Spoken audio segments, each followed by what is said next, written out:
Horregatik, keza aurkezten duten herritarrei eskatu nieke, ahal duten neurrian gazteleraz egiteko eskatu dien, ertzaintzaren lekuan ere jartzen saiatzeko.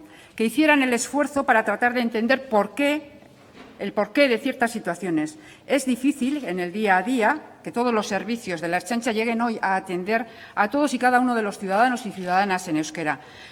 Por eso también habría que explicar, y en especial a los más jóvenes, de dónde venimos y lo mucho que estamos ganando con la paz. Explicar, por ejemplo, por qué todavía no hace mucho tiempo ningún ertzaina tuvo la libertad para acudir a un euskaltegi en sus horas libres, el porqué de esa situación. Y tratar de comprender también el esfuerzo que están haciendo un buen número de ertzainas porque no pudieron hacerlo entonces. Y explicar también por qué incorporarse a la Ertzaintza puede ser una buena opción profesional. Que quienes acceden hoy a la escala básica de la Ertzaintza tienen la suerte de ser bilingües prácticamente en su totalidad. Ponerse en el lugar del otro ayuda a comprender mejor la realidad. Nuestra previsión es que en 5 años podamos conseguir que el 50% de la Ertzaintza tenga perfil PL1. Pero como le digo, zailtasunak zailtasun. Horretara iristeko lanean jarraituko dugu. Jakin badakigun arren ibilbide luzea dugulako eginkizun. Eskerrik asko. Egunon, atariko ertzainek ez zuten entzun, Lazkao txikiren gomendioa. Jaun Andreok, non dago txantxangorria?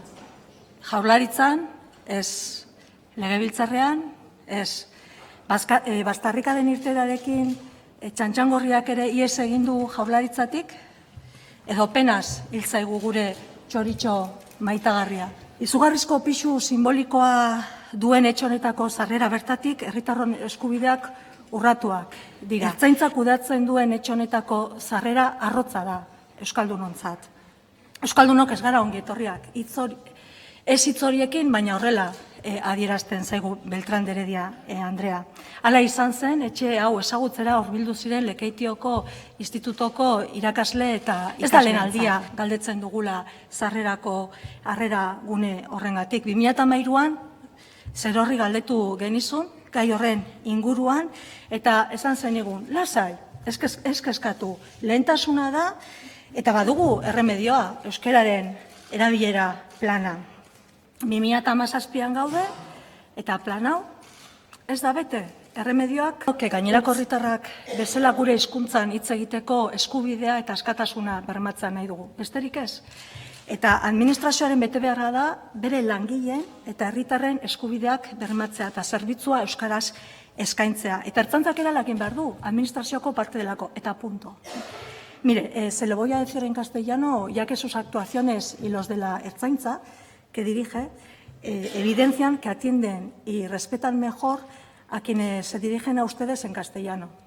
Respétenme, respétenos a los vascoparlantes. Errespeta gaitzazu euskaraz bizi nahi dugunok. Eskerrik asko, Ubera